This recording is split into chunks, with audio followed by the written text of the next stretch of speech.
I'm Brian, and welcome back to Vinylpaintz. And it's been a while, hasn't it? It wasn't my intention to take this long to release a video.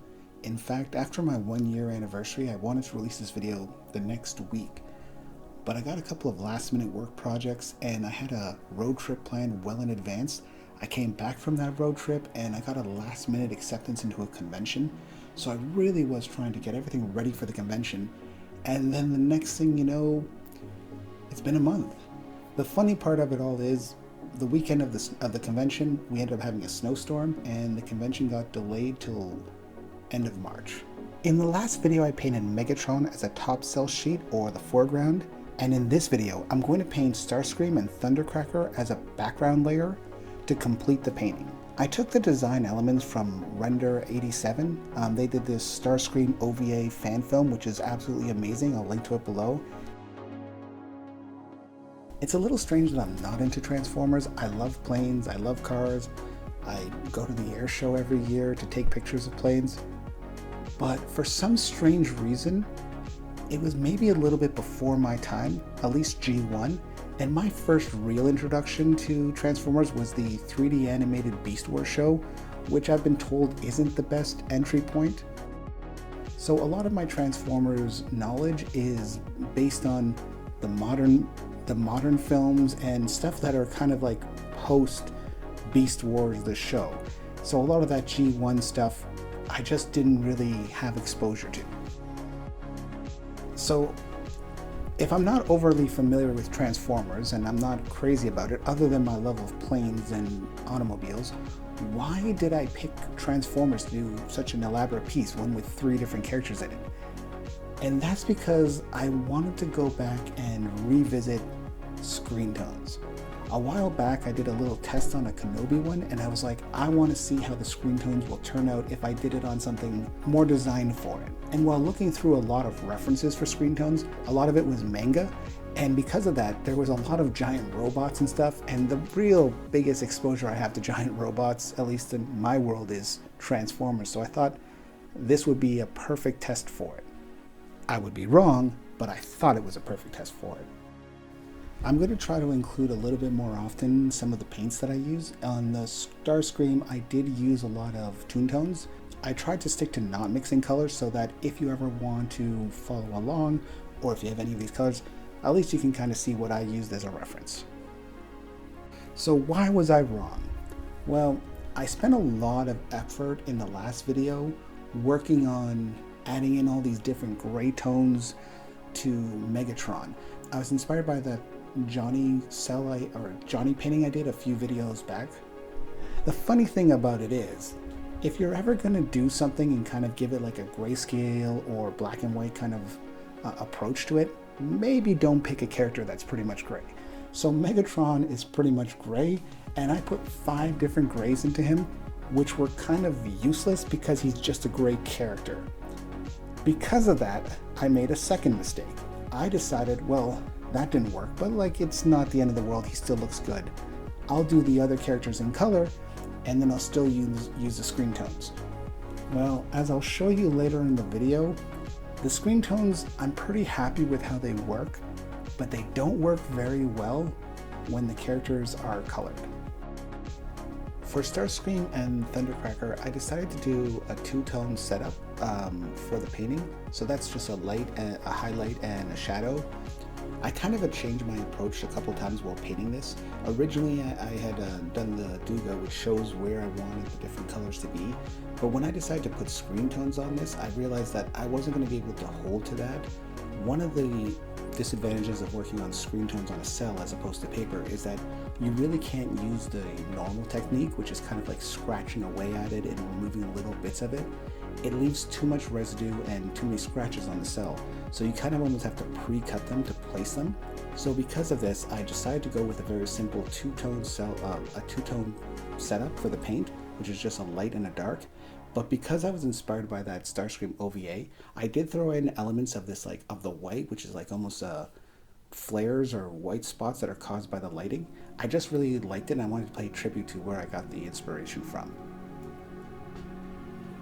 I was having a great time painting Thundercracker, and I didn't even notice that my memory card ran out of space. So here's some videos and photos I've taken from air shows.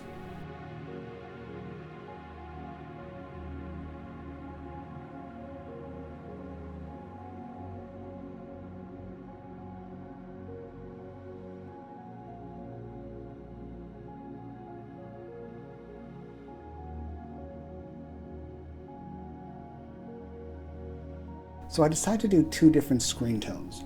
One was going to be more of a, I guess, more of a traditional approach doing screen tones, where you actually do use different screen tones on different parts to kind of emphasize the shading.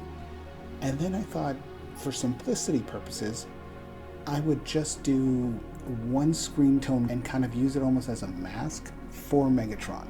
Now, in order to put this all together, I had to kind of figure out what's the best approach to it. I learned a little bit from my Kenobi painting, where I had a couple of little, I guess, things that I didn't really like. And that was, one, screen tones typically have a lot of glue on them, and you can't really work on an actual cell because the glue will kind of smear across the cell. So I decided to kind of pre-place them on the Duga and then transfer them over to the cell once they were there.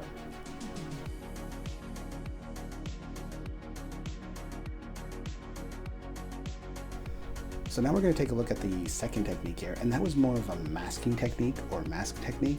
Because the mask was a giant piece, the more I cut into it and took out sections, the harder it became to kind of move or transfer as one. So I did something here which I thought was very dangerous. I started to use the knife on top of the cell to cut out the pieces that needed to be cut out. I didn't know if this was going to work, and honestly I don't know if I would ever recommend anyone trying this. I just had to experiment to see if it would work. And I mentioned earlier that I had a problem on the Kenobi one of the glue transferring, and there was a little bit of glue transfer on this one. But one of the ways that I kind of mitigated that was by sticking it on and off of some of my animation paper, just to kind of try to stick it a few times to hope to get as much of that glue off as possible. Alright, I'm going to try to condense this and explain this as best as possible, but let's talk a little bit about workflow. There are 4 cells on this image. The first layer you get is Starscream and Thundercracker, and they're painted normally and just on a cell sheet. The second layer is Megatron painted. Then on top of Megatron, I placed a third layer, and that's where I apply my screen tones. In this video, I did 2 different ones. Those are on independent cell sheets. So there's 2 different cell sheets that I just kind of interchange between them depending on whether I want the more traditional screen tone or whether I want the masking screen tone. After the third layer, I noticed that you could kind of see the outlines of the screen tones, and it wasn't looking like a high polished piece. So I decided to add an additional 4th layer. That 4th cell sheet is just the line art of the character that is in screen tone. So in this case, it's Megatron.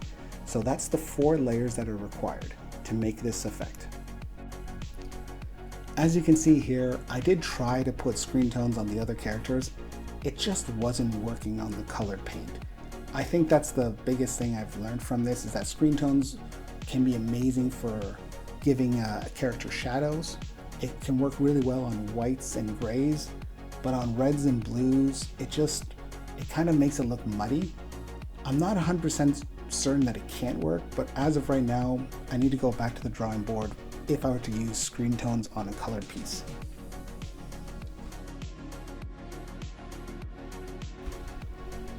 So how did it all turn out? Well, let's start with the mask version. I'm going to show you here the mask on top of the Duga, so that way you can kind of see what the mask will look like and what the screen tones look like on the Duga. And here it is placed on top of the cell. It's subtle, I like it, it turned out well, and this is the more traditional approach to screen tones. I use a bunch of different screen tones with different opacities in them and different thicknesses. And that's the dots that you see. They'll come in different sizes and different densities. Out of my screen tone test, I will say this is my favorite. I think it's because it's not as subtle as the other one, it's more pronounced, but it feels more intentional and definitely has a big pop to it. And this is what it looks like without any screen tones. So earlier in the video, I mentioned the convention that I was going to that was snowed out. Well, it's been rescheduled to March 23rd. It's the Ontario Collectors Con in Mississauga. And I'm going to be there, And if you want to come down and talk animation, I look forward to it. Thanks for watching. I'm Brian, and this is Vinylpaintz.